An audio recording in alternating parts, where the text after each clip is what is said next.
Hey everyone, you've landed at Aquascaping on the Fly Living Art Creations. I'm Anthony, your host and content creator. Welcome to the channel that's the scrappy people that we do DIY, we forage what we can, and we save money on a budget like nobody's business. So if you want one of those flashy channels that throws all the plants in there, all the hardscape, all the whatever, fancy rocks, fancy fish, blah, blah, blah, blah, blah, no, we're at the wrong channel. This is the channel for working people that love this lifestyle hobby and want to keep it on an extreme budget. As a matter of fact, right over here behind me, I've got three little bowls I've set up. The most least expensive one was $17. Yes, you heard me right, $17. Now, that's not going to be what we've got today because we are doing a retrospective. I just did one on the Trinity series, which are the tanks at the very top there. They're not illuminated because I want you to focus on one shelf only, right here at the Tree of Life. Now, the Tree of Life, first let's cover my story about the RO remineralization. I've just gone through my second round of completing a 30% water change. Those of you who are familiar with my channel know that I did not know to be testing, I should have been testing GH and KH. I found out my water was very hard and I was losing my shrimp like crazy. I happened to be, because I'm a flight attendant, I had to be working a flight where one of my coworkers actually used to keep shrimp. And the first thing she said to me, "What's your GH and KH?" And I'm like, what? So she gave me like a crash course. And it was amazing. I always say every time I'm on a trip, I'm there for a reason, to learn something or to tell someone something. I learned a valuable amount of stuff on this trip. So I immediately came home and started pulling up my local water board information about it. And it didn't say anywhere the hardness of the water on the website. And I looked through everything. I found out through word of mouth that our water was hard. And so then I tried to go into researching what an RO system was. I know some people pay for it. They just buy the water that way. That's horribly expensive. I went super low budget. I spent $98. And that's basically, I think, the cheapest thing I could find on Amazon. Now, my system is not a fast acting system. It puts out just a little bit of RO water. So it takes hours for me to get a tub ready to be able to change out the waters. But I'm okay with that because I love the system I have. It's super, super easy. I just have to turn the spigot on underneath the sink and it starts making the water. I just have to look out for flooding because I'm going to tell you guys, thank goodness I'm in a studio and I replaced the flooring in here with vinyl flooring. So the vinyl, and there's no baseboards, they're vinyl. Thank goodness. I have a major leak every single time I do it. I literally sometimes am listening to dance music while I'm doing something and I get distracted and like I'm dancing or singing or something. And I'll look down and oh my God, my floor is flooding. Or I'll be watching a movie and I'll look down, oh my God, my floor is flooding. Or I'll come from the bedroom, oh my God, my floor is flooding. You get the gist here? It happens every single time I do a swap out, every single time, except this last one. And I'm telling you, I put towels down beforehand. It's so bad. The little tubes just jump around like crazy. I try putting like little clamps on them, but I only have those like, potato chip clamps that you can get like at Walmart, the multicolored ones. And sometimes they don't hold. And so the pipes just pop out. So anyway, that's a funny side story. If you're going to do it, make sure you clip them tightly on there or have someone watching them for you because of the water pressure in there can make those little lines just move around like crazy. So that's just a funny side note. So I've undergone 2 of them now with the remineralization. Now I had done an RO first, and this was my thinking, and it was totally incorrect. It was the opposite of what I should have done. I did an RO, but I didn't remineralize the water because I thought, hey, I already have a lot of minerals in there. Why don't I just put straight up RO water in there? And won't that bring it down automatically? No, that is not what you do. I'm using salty shrimp, GH and KH, a powder additive, because it had some good reviews from other fish keepers and shrimp keepers. And then I bought like a little ounce, gram, whatever, little scale, and it was less than $10. I bought a TDS meter that was less than $10. Daughters? Oh my God, I don't have any daughters. Why did I say that? Okay, there's a reason why I said that. We'll find out later. Maybe I do have daughters and I don't know about. No, that would really be hard because I'm gay. So there you have it. Can't be fathering no babies. So that being said, tangent, you never know what to get on my channel. I'm a live wire sometimes. So the change out without putting the remineralization just did the opposite effect. It just made it horrible. So from now, every week I have to do I do like a 30% water change. So you will see blue tape on my tanks. That's going to stay on there until it balances itself out. And basically, it can take 2 to 4 months to balance itself out naturally. And I get really nervous because once I get the correct the correct ounce in the GH and KH from salty shrimp, and so I test the water, and and I even go to the trouble of I put a large wave maker in the tubs that I'm making the RO water in. So when I add the powder, I literally have a wave maker in there doing the churning of the water, and it's aggressive. So I don't have to stir it because I want it to thoroughly be blended in there, and I set my phone timer for 30 minutes. So I let that aerate and mix the powder for 30 full minutes before I test it. And then I test it with the drop reagent because it's very, very technically precise, and you really need it to be that way. Now, I also do the paper testing strips. I think the one I'm using has like 7 features on it that it tests for. Those are great for reading all the ancillary stuff, but for GH and KH, the downside to that is the color variant on the color code. Sometimes the colors are so tight, it's really hard to distinguish between one and then the next one. It's almost like when you go to the eye doctor, they say, is this version better or is this version better? I don't know. They're both the same. Okay, it's just like that, except the numeric value, I cannot talk today, between one and the next is great. One could be, oh, I'm in line. One could be, oh, I'm out of balance like crazy. I'm out of whack. So that's why I do the dropped reagent for GH and KH. So I can tell you when we're talking about, I do have my notebook here in front of me.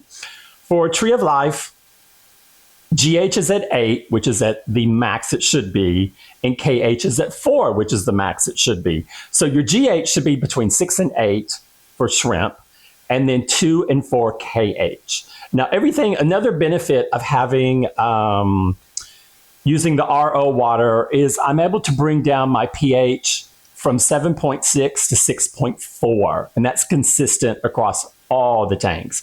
Now, and all the other testing is coming out just fine, but my TDS, which kind of tells you like your overall instant health of that water, is at 156. I believe there was one website I found where it said if it's like 100 or less, it's perfectly fine. So I'm a little bit elevated above that.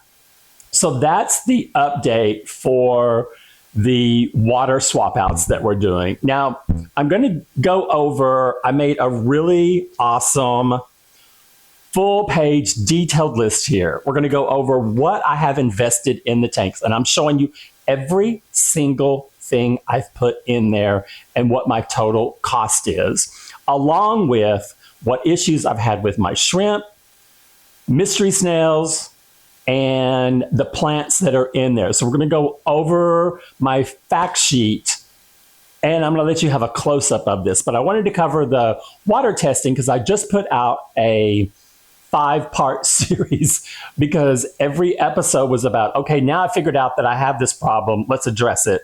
And it just progressed and progressed and progressed until now I've done 2 water changes, and I'm documenting that so you guys can follow along and see what happens in a real world example. If you find out something like this, shocking all of a sudden that you weren't checking, now you have to check it, because what can happen when your numbers are out of whack is that your shrimp will not successfully molt. And this is the one tank here that I had the biggest die off imaginable. And I felt horrible about it because these shrimps are like my little babies. I mean, you know what it's like if you're already keeping tanks, that you love your plants and your fish, whatever livestock you have in there. I only have shrimp right now because I'm of the mindset I don't want to add fish yet until I know I've got the shrimp under control and I want them to breed, because I have such a limited supply of them and I don't want to buy them again, and I don't want fish to eat them if their babies are born. So I want the shrimp to be in there and kind of have that to their own. So I know I've had babies in one of my ghost shrimp tanks up on top, because when I put a food pellet out, I see really little ones in there and the other ones are all another size. So I had some babies in there, so I probably got too many in there, but they seem to be doing just fine. Because I don't know if they automatically do population control or not, if there's not enough food source, but there's plenty of food source in all the tanks. So right now, let's move to doing a close-up, and then I'll go over all the demographics. And if you guys have any questions or anything, please shoot me a comment. And while we're on the subject, in part of the intro here, I always like to talk about that I do forage. I forage. My channel is also, I pay, it's kind of a hard way to say this. I am an extremely spiritual person. And so every tank or every terrarium I put together has a very, very deep spiritual meaning for me, because almost every time I go out, I start with a nature walk. And in my nature walk, I always find something. And that ending up in a terrarium or an aquarium.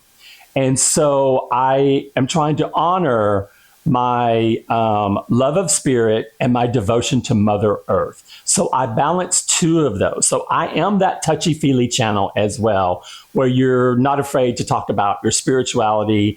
And really, when I call this a lifestyle hobby, I call this is just like instant therapy, instant joy, I mean, yes, it's a hobby that can give you horrible, horrible anxiety 1 second, and at the very same time, the best highs you've ever had, just because things happen sometimes very, very quickly.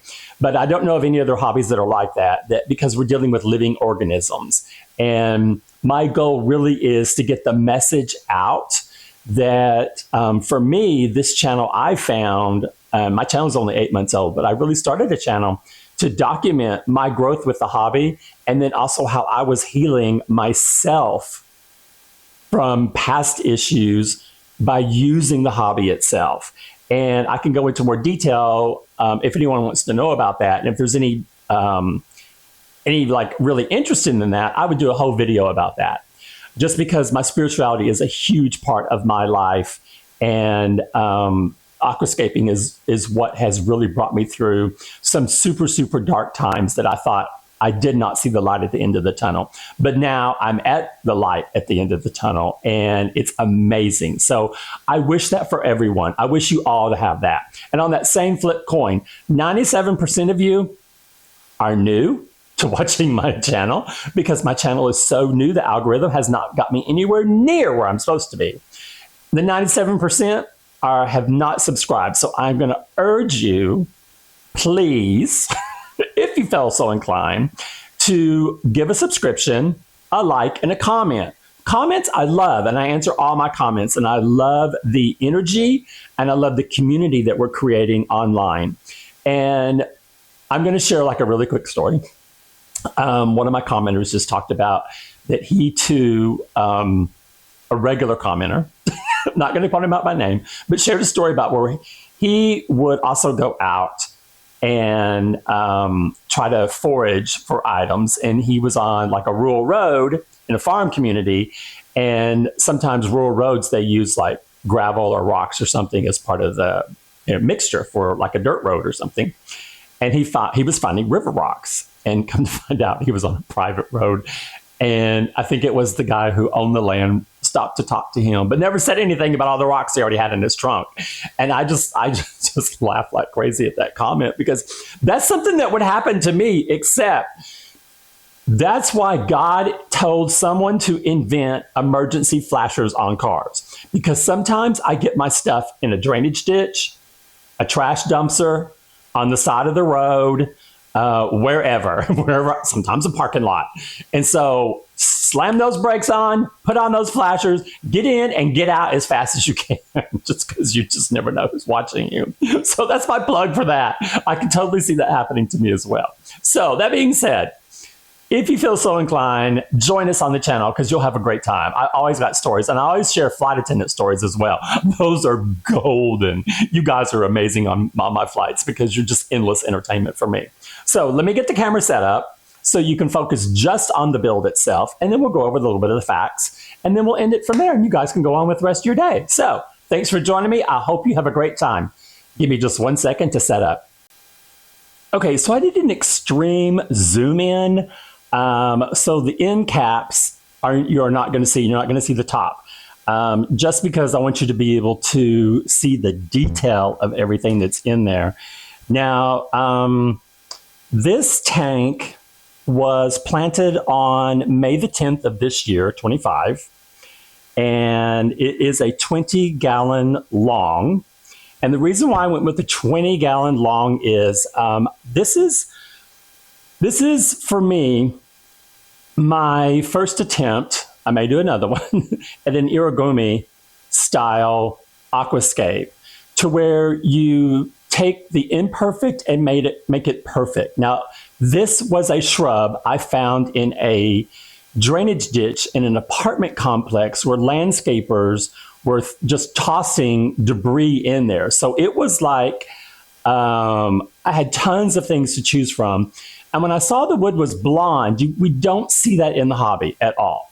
So I thought, okay, I want to use this because it is blonde. Now, it developed biofilm beyond belief, insane, crazy. And it took forever for it to get under control. But it looked amazing. Okay, so at first, this was going to be a 10-gallon tank. And I built the tree. And when I put it into the 10-gallon tank, it was too big. I never even checked the size. I just built what I wanted to build. And I was like, oh, okay, it's too big. So then I was shopping online. Okay. And I thought, okay, what can fit on my shelf? So I measured the distance between the two posts on the shelving unit. I was like, oh, I can put this 20-gallon long. All right, let's do the 20-gallon long. I get the 20-gallon long, and the tree is too small.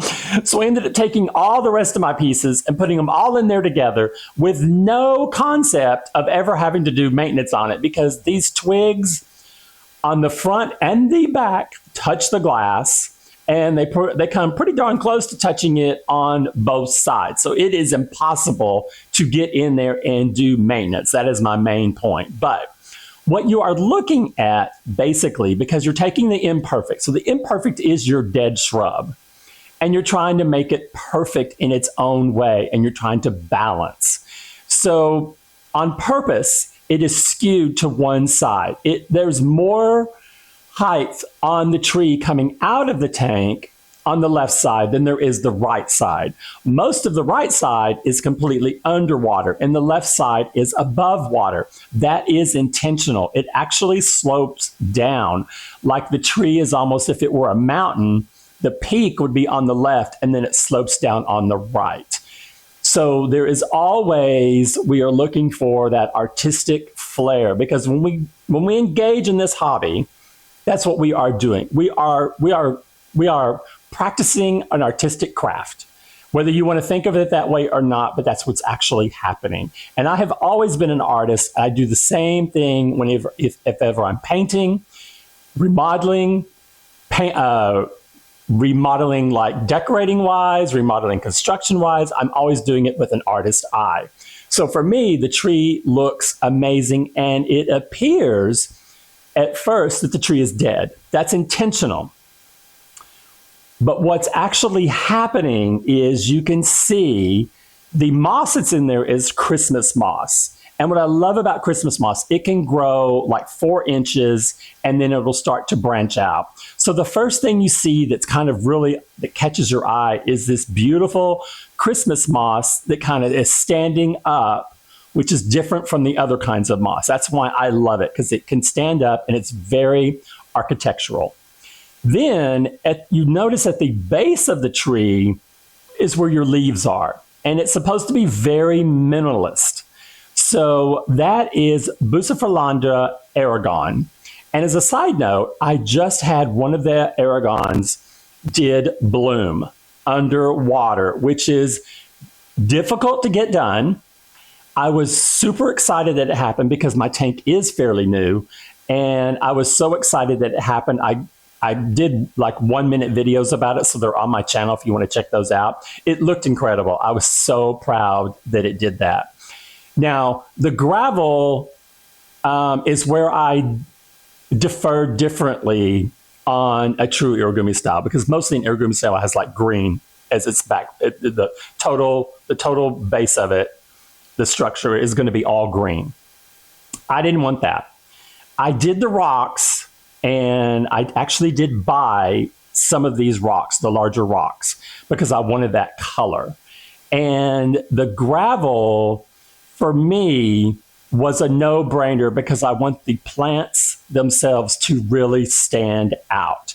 So it's I think it's called the Alternanthera Rosanervig Mini is the rose-colored plants down there. Now, they get between 3 and 4 inches tall. They were that height. I just cut them down about a week ago, and the cuttings I actually put in a bowl aquarium that I just created. It's called the Pink Lady, and I'm hoping that as soon as I did cut them down, within 2 to 3 days, there was new leaves coming back on the plants. Now, I have tried to go in and put root tabs under most of the plants to give them that boost of energy they need to get back and to get full again. Because the next time I cut them back, I want to add more to the foreground. Because this is very little aqua soil and it's mostly gravel, because we were really just going with the boost doesn't get buried in anything. And that was the main focal point. And I knew that the Rosa plant would do well if I just made sure that it had root tabs. And I do dose it with liquid fertilizer. So the cost breakdown for the tank, the ultimate cost was $25.99. Now, it was on sale for 50% off, and then it had an extra 20% off. So I got a really good deal on the tank. Now, the lighting is, the lighting's not, okay, so the lighting, let me see if I can show you guys the lighting. Okay, you see those little strips right there? Those are individual strips. They come 6 to a package. And what I did is I have 3 of them hovering over this tank. So my lighting was only $22.50. So that is full spectrum. It's on its own inline timer. I've been really happy with it, so it works really well. You need to go down just a little bit more for your view. No? Yeah. Okay. No, we'll keep it there. All right, we'll keep it there. The hardscape, the blonde brush. Of course, that was free. Gravel. The gravel that you see, I found in a dried up riverbed, and I just took extra care cleaning it.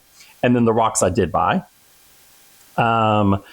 There was tank film for the back that I ultimately replaced. Foam sheeting, media bags, clay pebbles, $21.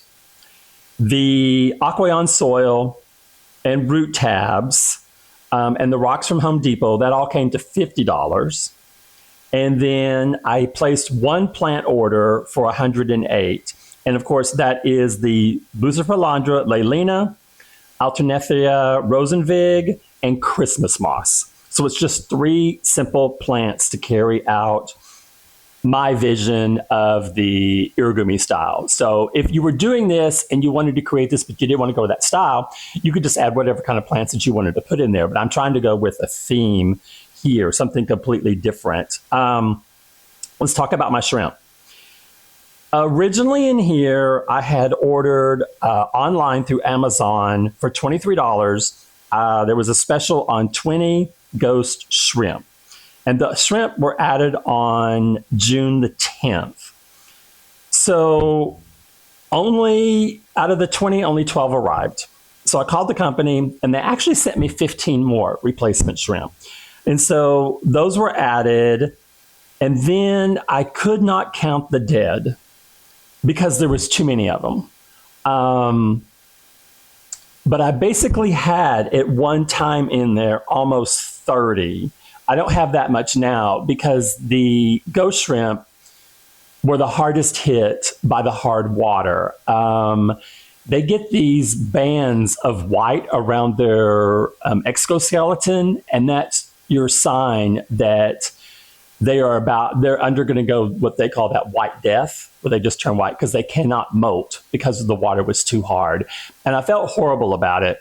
I am not going to replace any of the ghost shrimp. The ones that are in there, they can stay in there, but eventually, as they age and if they don't have babies and they'll die out, I want to pull them out of there anyway because I want a colored fish in there that'll enhance the coloring of the tank. Because the ghost shrimp, quite honestly, are too aggressive to put anything else in there, and they are cannibals. So they will attack their own, eat them. No matter how much food tabs is in there, they're just super aggressive. Now, I did put 4 Amanos in there because of the biofilm. The ghost shrimp were not going anywhere near the top of the tank. I mean, they wouldn't even go to the middle of any of the branches. They wanted to stay at the bottom and that bottom section. It's really weird because when I put the Amanos in there, the Amanos are always at the top. Because sometimes, especially now with the RO water changes, there's a little bit of a biofilm that just gets to the top layer of water. And the interesting thing is that because of that, the Amano shrimp will literally just hang upside down and eat it, which is really, really, really cool to see. But I did have a mystery snail, and I would say no more mystery snails because they uproot everything that's in there. And they do too much damage because they go over all the plants. They didn't bother the Buce, and they didn't bother the Christmas moss, but the Rosa, yes, they bothered that like crazy, and it was horrible. So I had to just get rid of those. And let's see, I think the 4 Amano have reestablished a pecking order in there. They still are aggressive. The ghost shrimp are still very aggressive. But with the Amano in there, now some of the ghost shrimp will go to the top because they're more comfortable in there doing that. And another thing that I love about this tank is that I'm growing Croton, which you see the roots that are coming down. I have 3 sets of Croton starts that the roots are growing into there. And when you're going to do a plant in your aquarium, you can cut it off completely and just let it get new roots. Because I've done it both ways. And when you have roots already established, they are always a darker color, and water roots are going to be white and put out a nice white look. So that's kind of cool. So that's one thing. But here, let's zoom up. Here is the Croton that's on top. And I do have one pothos leaf that is also, you can see right there on the right. It has the shortest roots that are coming out. And so my takeaway for this one is, I'm not sure how long it's going to take for the Rosa to get back up to their 3-inch level. They all have new leaves on them again, so I'm super happy about that. I'm anticipating, am I going to have more blooming Aragon? That was super awesome to see something like that. I love it, and I've been checking them all the time. What I love about the Aragon is the coloring. The coloring it has like a 2-tone coloring. I think it's just beautiful in there. I think this tank is very striking. I want to have more Rosa in it in the long run, just because I think it looks really cool compared to the green that's kind of centered. And the Croton is going to be the only plant that I keep growing out of this. Now, all my other tanks, they all have houseplants growing out of them. And I really am trying to see how successful this can be. But so far, I've had really good luck with the Croton. It's just adapted perfectly. I can cut a stem off. I'll hang it and just to make sure the stem is in the water. And within a few days, literally like a week sometimes, you'll see the first start of a root. So I hope this, guys, gives you some courage to maybe try something different like this. I think, for one thing, I know the shrimp love the pebbled rocks and the bigger rocks, especially the bigger rocks that have algae on them. There are caves under here. So like in the very middle, where that light colored rock is, right in the middle, the oval one, that's the entrance to a cave there. And then above, the one to its left, behind it, there's another cave area. And what I love about this, I was just able to kind of wedge my boost plants in there. And I haven't had trouble with any of them moving. I do have a little 5-watt pump going in there, and you can just see it just barely moves things around in there. And the shrimp do swim against the current, and I love to see that as well. The Amanos, though, are the ones that are super animated. I mean, they dart all around that tank like crazy. It's just the ghost shrimp, in my opinion, are just too aggressive. So if you guys have any comments or questions, please leave them. And remember to consider subscribing. But I hope you've enjoyed this. I've enjoyed visiting my tanks again and putting all this data together. I will add a box text of the entire information I've gone over so you can look at it in detail. And then I will add text boxes on each one of the plants in there so you can see all the criteria for the plants that we're putting in there. So I hope you enjoy, and I'll see you guys on the next video update.